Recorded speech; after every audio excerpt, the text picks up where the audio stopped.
Hi everyone, welcome to the Brand Sisters. I'm Alexis. I'm Claire. And I'm really excited about today's topic because it's something very practical, but I think it's one of those things that actually unlocks some pretty amazing things for your business and your marketing.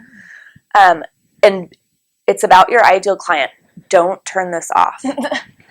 I feel like so many people, it's like, find your ideal client workshop, ideal client avatar. Like, I get all of that. But this is something a lot deeper that directly affects the way that you market. And this is actually came out of something that I worked on with one of our clients recently. It was so helpful. You know, our clients come to us, we obviously build brands for people. That's what we do. But everybody has some unique things that they need to work on specifically. And this is some foundational work that we did with a client that I was like, everybody should be doing this. So everybody should be doing this. I'm really excited. Okay. So what I did with this client was, let me back it up. I think that most of us understand who our ideal client is. We've done a lot of that work. We know who they are. We know probably their age range. We know what fields they typically work in. Hopefully that's like baseline stuff. And this is going a lot deeper. So what I would encourage you to do is to create a table, because I think that really helps, like having a visual map in that way and doing these steps. Okay, the first one is for your ideal client. What are their interests and their lifestyle like? And what do they enjoy and not enjoy? So you're going beyond just like the things that have to do with what you do, and you're really trying to understand this ideal client. So what are they into? Like, what are they doing in their off times? Like, what type of things they partake in their lifestyle? And then other things like, what do they not enjoy? Who are they not? Like, what are the things that they're not doing in their life? So I think that's like a pretty baseline first step for most people. Would you agree? Absolutely. But it goes beyond just, so let's take like a photographer, for example. If they were a family photographer, going into like, they are a family of 2 to 5 people. They live in San Francisco Bay Area, and they enjoy hiking.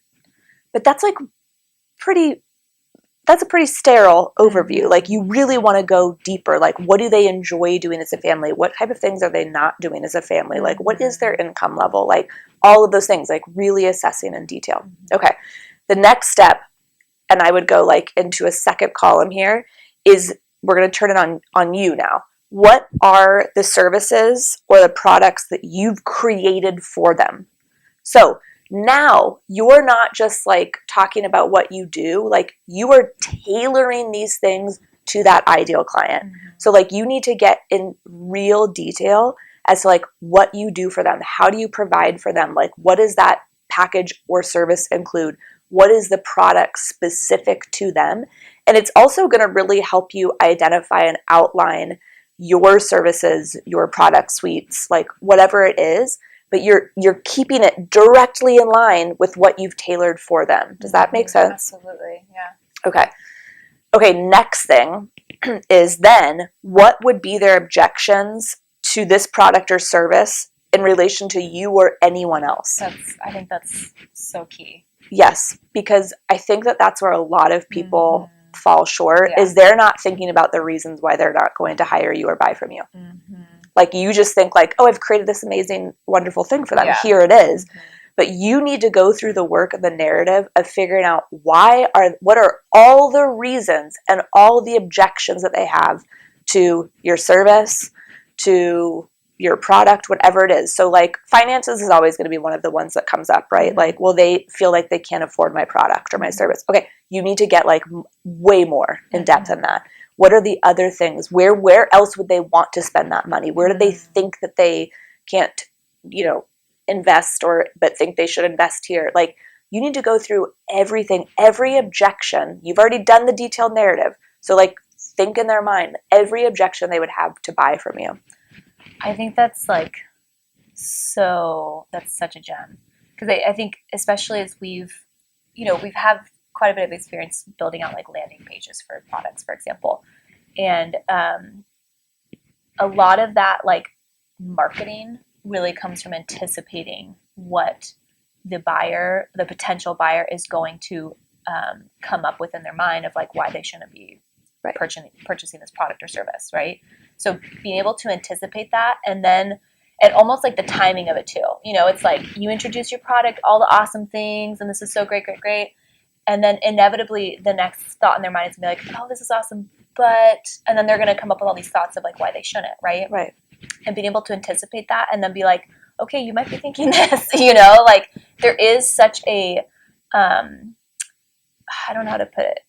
I mean, I guess it is just marketing, right? Right. It's understanding the human mind, right? Yes. Understanding how that works and being able to anticipate that and come back, right? With like, okay, you may be thinking this, or like, this might be a common objection that like you might experience, but like, this is why you should still, right? This would still be beneficial. I think that's so good. I mean, it really is understanding like buyer behavior and philosophy and anticipating those things and planning them and then marketing for them. I mean, you basically said my step 4. Okay, sorry. That's okay. Sorry. It's okay, but that's the whole point. Really excited. I know, but thank you for leading me in.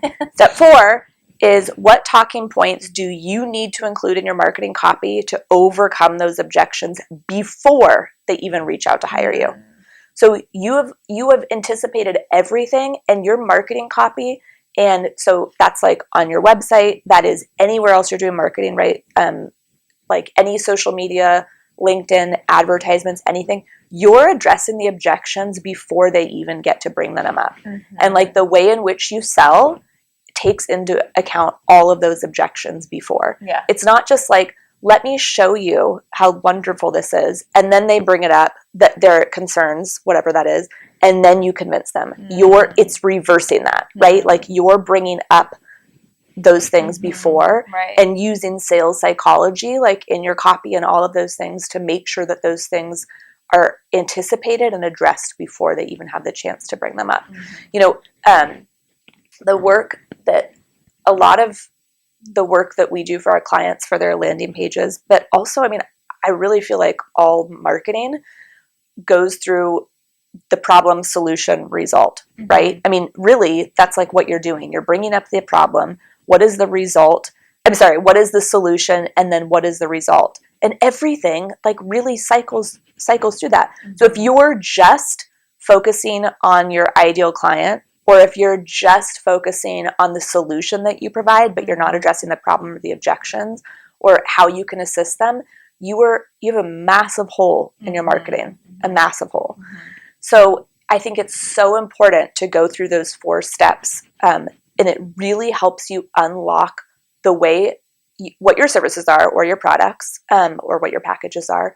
But it also really helps you unlock like truly the key to like successful marketing is making sure you anticipate those objections. This is actually, we're going to create a worksheet and have this in our email. So if you haven't signed up for our email newsletter yet, this will be coming to you. Well, no, if you haven't signed up, you should sign up so this can come to you. So you have this streamlined, and it's something that you can outline and go through for if you have multiple services or packages. It's going to be different for each thing and each potentially ideal client group that you have. Awesome. Yeah. So I think that this is a great unlocking tool for you and your business. So you can sign up for our email newsletter to make sure that you get this easy template to work on, and you can read the whole blog post on emailo.com, visit us on social media, and we'll talk to you next time. Bye.